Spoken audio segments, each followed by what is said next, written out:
We are a week into Q1 and still Tesla is offering inventory discounts on vehicles, and it still has not addressed the Model 3 and Y pricing differences in the configurator because the Model 3 lost the $7,500 EV tax credit, so the Model Y is now a much better deal. Something strange is going on. Tesla wants to clear out 2023 inventory. Now we know that Tesla has roughly 17 days of inventory, so if James indeed is right, maybe in about 10 days from now, we will hear something from Tesla after the inventory is cleared. I think one good guess is that Tesla is waiting for the refreshed Model 3 to come out, which suggests that it is actually coming maybe this month.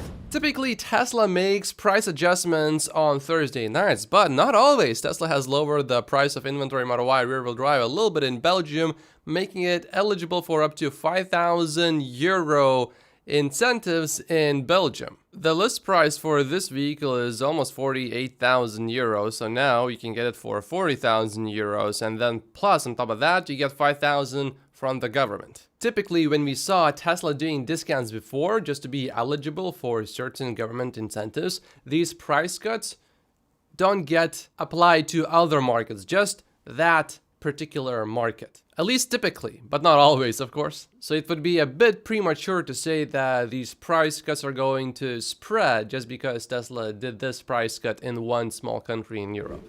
What if I told you that Tesla finished 2023 with a spectacularly high level of achievement? Would you believe me? Well, look no further than here. Tesla ended 2023 at exactly 4.20% market share in the US. I'm sure Elon will love this.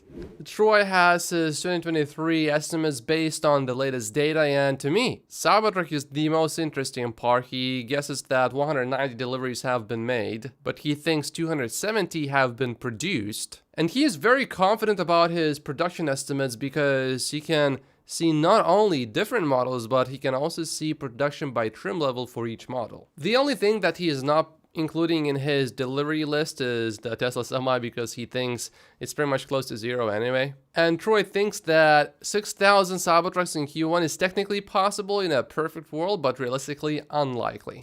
Dan Ives and Gary Black have just agreed that the biggest Tesla stock catalyst for 2024 is going to be the stabilization of gross margins, auto gross margins.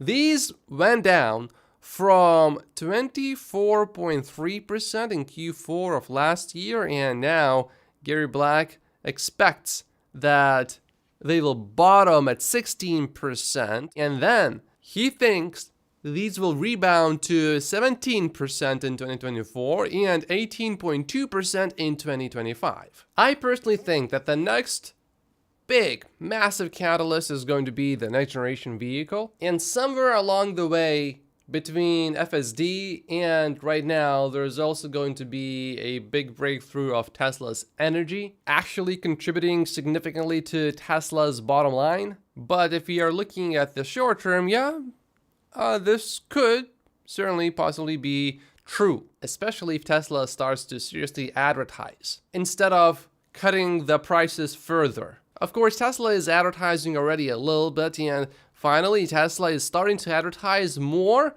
that their cars are the most American-made. Model S and Model 3 and Model X and Model Y secured the top spots out of 100 vehicles in the Cars.com American-Made Index based on build location, parts, and workforce. While this, I think, certainly helps a little bit, I don't see it as a very serious attempt at advertising. I'm talking about a big, massive campaign, something more similar to what Steve Jobs did before. Tesla is so innovative that I think it is fairly reasonable to expect some innovative advertising campaigns from Tesla as well, if Tesla really chooses to focus on advertising seriously.